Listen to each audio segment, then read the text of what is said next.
Welcome to the program. I'm Jeff Schechtman. Social, cultural, and technological change is all around us. We live in an era of upheaval, not unlike the movement from an agrarian to a manufacturing economy that took place 100-plus years ago. At the time, many thought it was, to borrow a phrase, the end of history. Many spoke about the evils of cities, that leaving the farm was anti-American, that it went against the Jeffersonian ideal. It produced anger, sometimes violence, labor strife, and in the end, a whole new economy.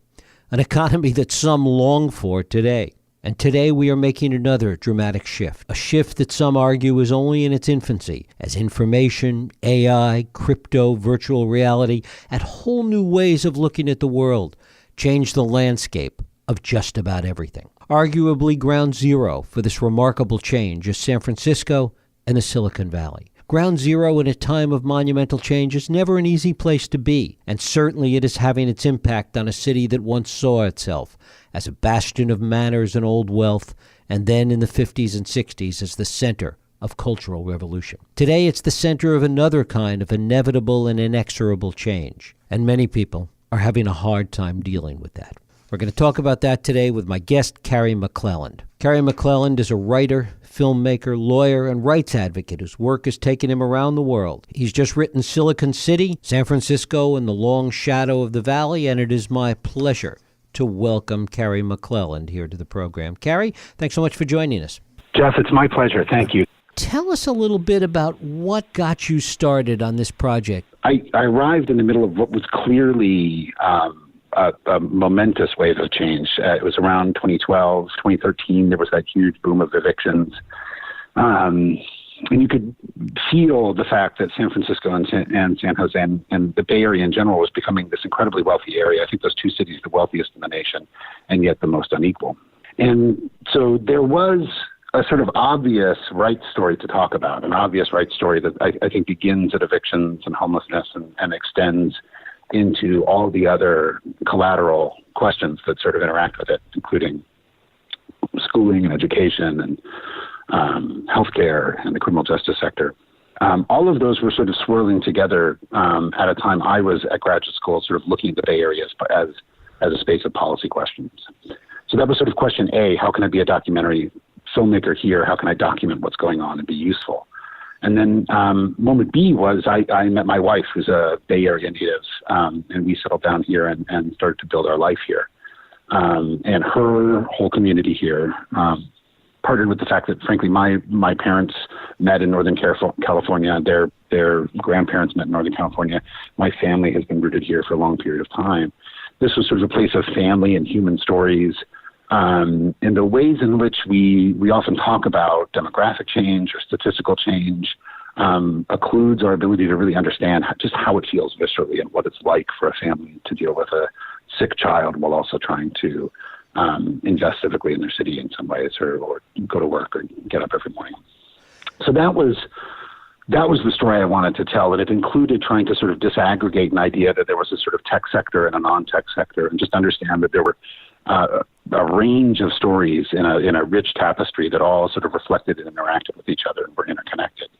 And that to really try to understand this moment, both document it and then understand it to be able to do something about it, we needed to be able to get more 360-degree perspective on who's in our community and what it means to call ourselves one city or one region or one community, essentially. And in the context of trying to examine that, to what extent did you put it in a historical context with respect to perhaps other places and other cities that had experienced this kind of upheaval, this kind of gentrification, this kind of change in different eras at different times, and that had gone through similar kinds of things? Yeah, that's a great question. I mean, interestingly, at the time, I was actually taking a class called Cities in Distress, and a lot of that class was looking at the Great Recession and the sort of wave of municipal bankruptcies that had occurred at the time, and just general historical trends around white flight, and the fact that cities across America, many of them like Detroit, nearby Stockton, even Vallejo, had become places where the white communities or wealthy communities fled the cities to be able to leave them as places under-resourced and struggling. The opposite was occurring. Meanwhile, I'm living down in Soma. The opposite was occurring there. And so I felt there was a real need to sort of tell a different kind of story about a phenomenology that's happening in other kinds of cities in America in the wake of that, ones that have thriving business sectors. I think what's happening in San Francisco is clearly amplified by the fact that there's a huge amount of investment income that's come in after the Great Recession that just doesn't know where else to go. And so there's so much activity here and so much activity in the tech sector in a way that is really unrepresented elsewhere in the country. But you see finance doing similar things in New York. You see the entertainment industry doing similar things in LA. You see the whole host of sort of lobbying activities around DC doing something similar there. So I think there are stories in America that are very similar to this. But if you look at the demographic change, there's a study that just came out from Berkeley a week or two ago that sort of looked at the impact of demographic change from displacement due to rents and evictions, much of that falling disproportionately on communities of color. That same story can be told about New York. It just took 30 years to accomplish what in the Bay Area is doing in 5 or 10. So one of the other interesting things that's happening with respect to San Francisco and Silicon Valley is something that runs counter to what we've seen in so many other places, where you see flight out to the suburbs and then people working in the cities and commuting and dealing with that reality. Whereas in San Francisco, we are seeing this odd phenomenon of people working out in the suburbs of Silicon Valley and then living and commuting back to the city. There's something historically counterintuitive about that. Yeah, I think what's happening here, culture has more to explain for that than anything else. And I think it's two cultural forces. One is San Francisco has always symbolically represented something quite beautiful and remarkable in the country, and genuinely inside of itself has a diverse and dynamic set of things to enjoy as a citizen there. Some of that is arts and culture. Some of that is the energy of being in the city. Some of that is the energy of being in a place that's sort of like welcoming in the ways that San Francisco has, for the past half of the last century often been. The other thing that's going on is cultural change inside the tech sector. So I much of this sort of can be tracked with the arrival of the smartphone and the fact that tech became a kind of design project in addition to being a sort of hardware software project. So there are a lot of people coming into tech who have careers that previously would have been in marketing or would have been in advertising or would have been in the arts. And they're finding their voice inside tech. Programmers and engineers and any number of other people were predominantly the sort of community and the professional class before. And now there's this sort of other layer of persons. And they want to live in cities. They want to live in a place where there's nice places to go at night for dinner and things to do in the evenings and their friends. And so that particular shift, I think, has meant that there's this sort of reverse commute going on now, making cities attractive places for certain kinds of people who have enough money and are young enough to enjoy it. The weakness of the tech sector's sort of application of that is that it really, though it's been asking itself the question more and more, hasn't been doing a good job of hiring a diverse pool of technical or non-technical staff. So it's a real challenge to sort of watch a predominantly male, a predominantly white employment class come into the city, arrive for jobs that are being created here but aren't being created for the San Franciscans that are here. And those opportunities, as a result, often have the effect of displacing people who put down roots here, had families here, and are entitled to feel some level of stability and dignity around the investment they made in the city. Talk about that sense of entitlement. Talk about what that means as you see it. Yeah, I mean, entitlement's a dangerous word right now. Right. So I might recharacterize it as a sort of common sense of dignity we all both need, and lawyer Cary will now say that is also protected by law in many senses. But we have your introduction, I think, did a nice job of teeing up the idea that there have been several phases in U.S. history where this kind of seismic change has arrived. One of the things that's happening right now is, like in the Industrial Revolution, the notion of work, the idea of labor, any number of other things, rooted in how one built a subsistence for their own life and their own family, that's all changing.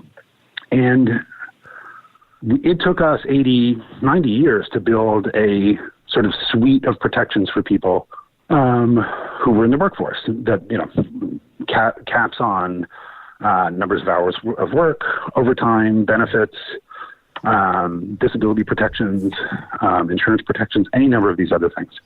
Those things are being, not just quietly, just immediately eroded by the gig economy and by a number of other ways in which technology is just asking for different kinds of careers to be built, few of which have the same, decades-long longevity that maybe my parents and the generation before me asked for. And so the impact on that is, one, to sort of take away a certain layer of stability and protection, particularly for a sector of the population economically. And the other thing is to sort of change those people who are most benefited by this change, those people who are earning tech salaries or finance salaries or any number of other things, but the professional class in the city, they're looking at their careers more in a series of 2 to 4 year chunks, a job that they string together. And that means that their investment in the city and in the community is just very different than it was before. They are just inherently and structurally more transient.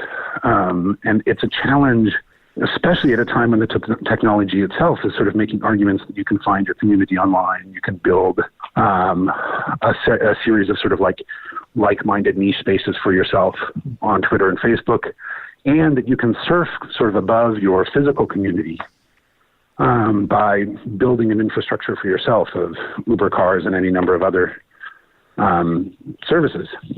It's very difficult, I think, to say that we have the same idea about what a city means, what a neighborhood means, what a community means, and what our responsibilities to one another are.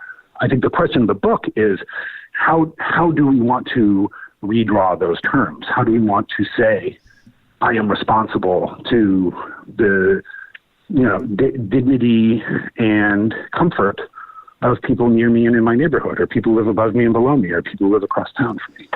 And that was, I think, a question that, as somebody who's always grown up in cities, I felt like I understood 10, 15 years ago in ways that even I, after doing this book, am not quite sure what the right lines to draw are now. The book is a hope to offer any number of perspectives on that question, and try to surface an ability for us to see that everybody identifies the problem and are proposing very different solutions to it.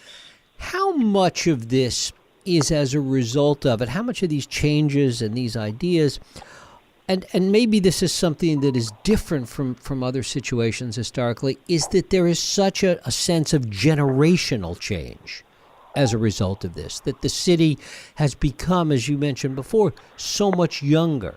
And so you're bringing in really different attitudes, generational attitudes as well.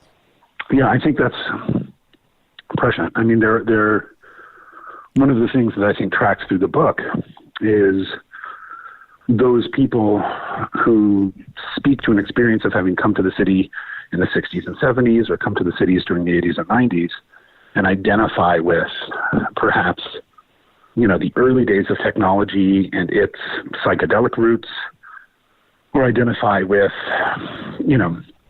a city forged through a series of crises, whether that's the AIDS crisis and a community sort of bonded through enduring and emerging from that. And the LGBTQ community that's very strong here still represents, one of the many hearts of the city in that respect. I think you could say the same for those who experienced the Great Migration from the South. And, San Francisco became part of the heart of the Black middle class. There's a sort of mourning for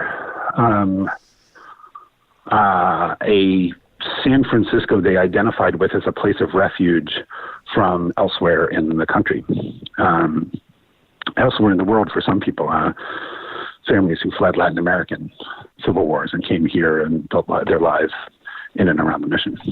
So I think that change is can be argued as generational, but it's also sort of familial and demographic when you get to that. There's the Black population in the city has dropped from 14% to 3% in a handful of years. Clearly the Mission has transformed into no longer a Latino community predominantly, and now it shares. It's sort of one of the hearts of hipster-techdom. I think those things are in part generational, but in part demographic and familial. I mean, if you have families that are uprooting themselves, there's a story in the book of a young man whose grandmother bequeathed the family home in Bernal Heights to one of his relatives who immediately began eviction proceedings on everybody else in the home because there was an opportunity to convert that home into apartments.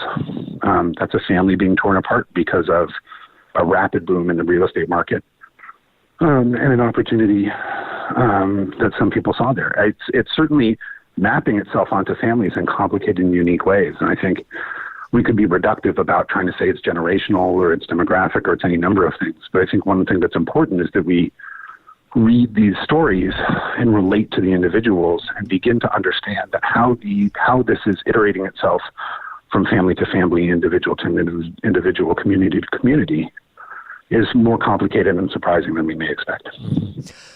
The other aspect of it is that two parts, really. One, that it is all happening in a boom economy, and it's unclear how this would play out or what would happen if things turn sour for any reason, because there are boom and bust cycles, and we've seen them before. Yes. Well, I think one of the things that's happening inside of a boom economy right now is that even many people who have good salaries and work in the tech sector feel like they're just holding on in their own way. I think one of the things that's happening is that the real estate market, and you can hear this in stories in the book, is sort of constantly raising prices to eat at the margin whatever amount of sort of excess salary there is in people's lives. So if they feel like they had a sort of stable foothold, the rents keep rising. Yeah, I know many people who are young 30-something professionals who have 2 or 3 roommates. I know families who are either putting their kids through public school or private school.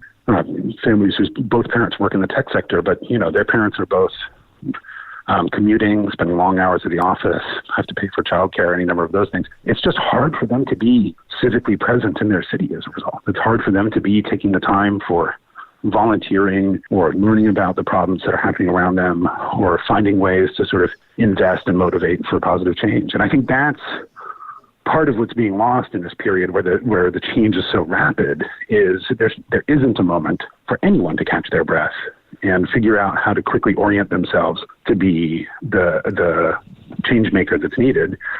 I don't think it's possible for individuals to do that without some way to collaborate and find some sort of common ground and common movement together. So all these little individual efforts to do a little bit of good aren't adding up to enough to help give the platform for what I argue to be a sort of like dignified, stable life.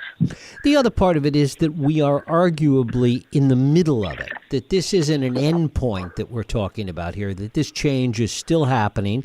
It is happening extremely rapidly, and we don't really know how it's all going to play out at this point. Yeah, I think there's a lot of people who find solace in the sort of Steven Pinker idea of change is inevitable. The trend line is always up towards more justice, more peace, more human happiness. And though the graph may spike downwards at times, human nature and human progress are inherently good. And I don't know that argument is unpersuasive from a geological point of view. You expand outward long enough and you're looking at large enough chunks of time, I'm sure we'll arrive at a place. And confident, given how many hopeful stories there are in this book, that the energy towards addressing what feel like incidental, unintended injustices during this period of time will right itself. But how long will that take? And what responsibility do we have during that period of time is sort of the question of the book.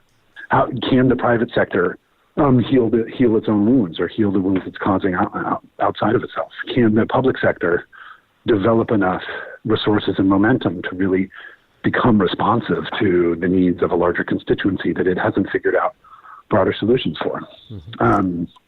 And I think that question of during this period of time, what are the costs to the people around us? Can we band together? Are there ideas and solutions here that we're just not surfacing because we're not listening broadly enough or connecting the right people together.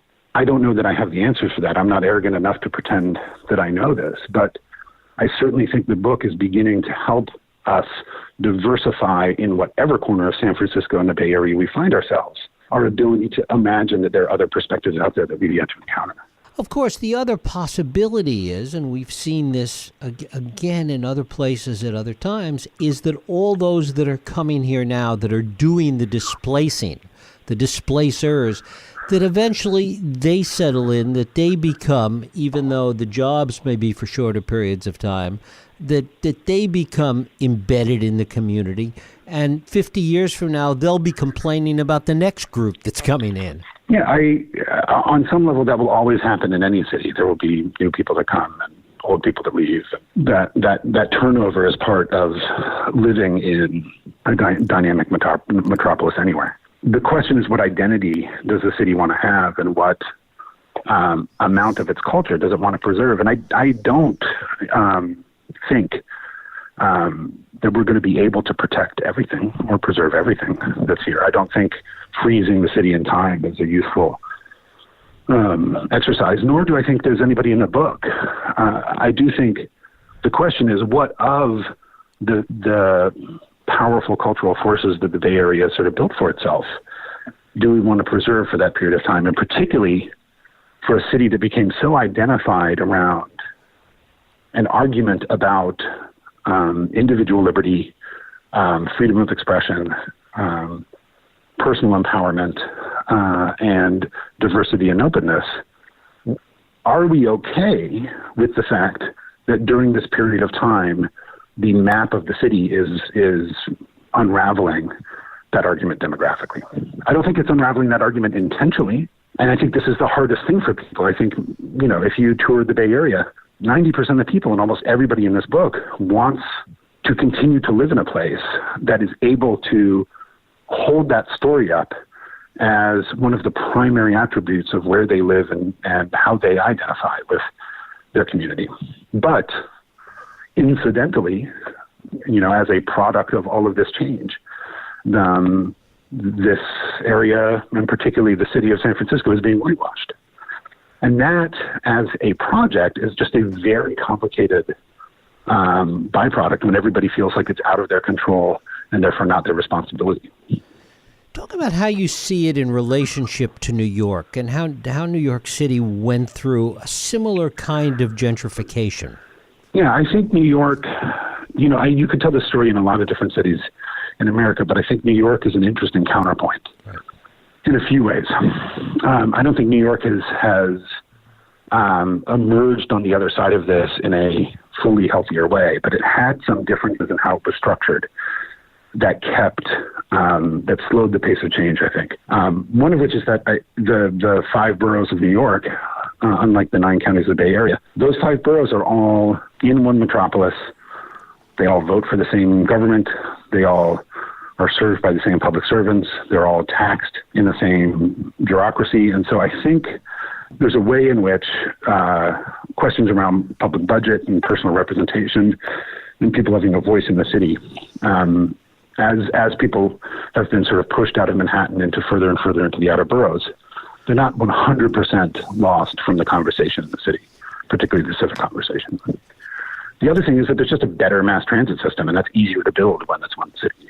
People are able to continue to keep the same jobs, commute to the same communities, even if they've been pushed further out. I'm not going to suggest that that's a 100% easy change for people, but it's meant that they don't have to endure the kind of 2-hour commutes that many people have had in the Bay Area as they move from San Francisco to Antioch or Gilroy or Tracy or beyond. So I think some of those changes are more important than we recognize.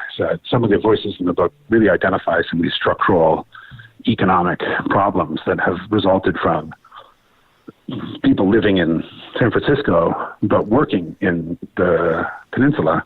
And as a result, much of that tax revenue goes to Menlo Park and Palo Alto as opposed to San Francisco. Talk a little bit about the interviews you did, the comments you did, and this sense of the city, on the one hand, having so much money, being such a wealthy place, and the inequality that they see? Well, I think a lot of that is just a question of, it builds sort of off the back of the last answer. The money's finding itself in places. The money's finding itself in large tech companies. The money's finding itself in some of the wealthier suburbs. The city government of San Francisco, though it's a very wealthy city, is just under-resourced for many of the problems that it needs to deal with. It's interesting to look at Mark Benioff's recent decisions to invest in homelessness.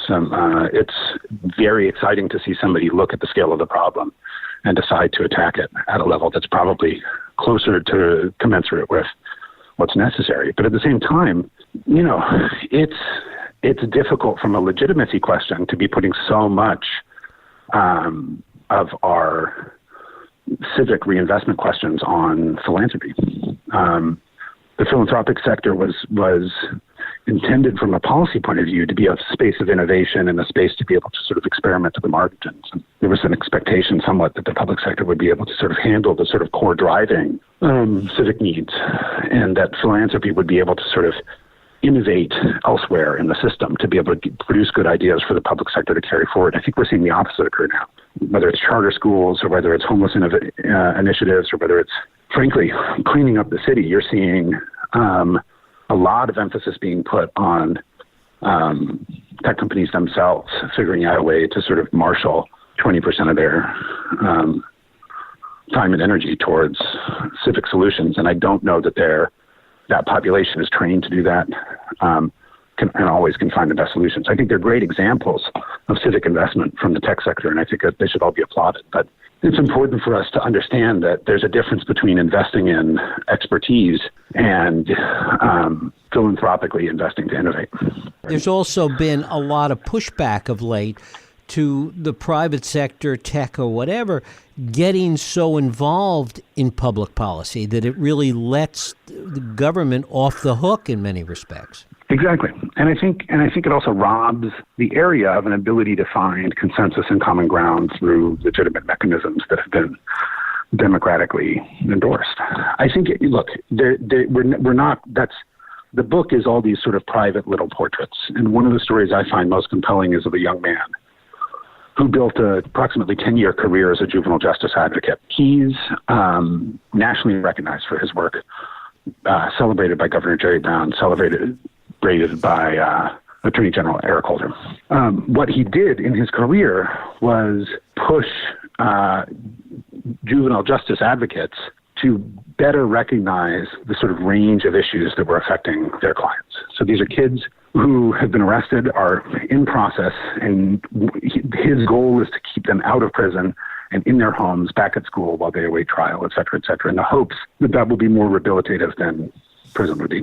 Now, a lot of that is because he was able to identify health factors, home factors, education factors that all led to success for these kids.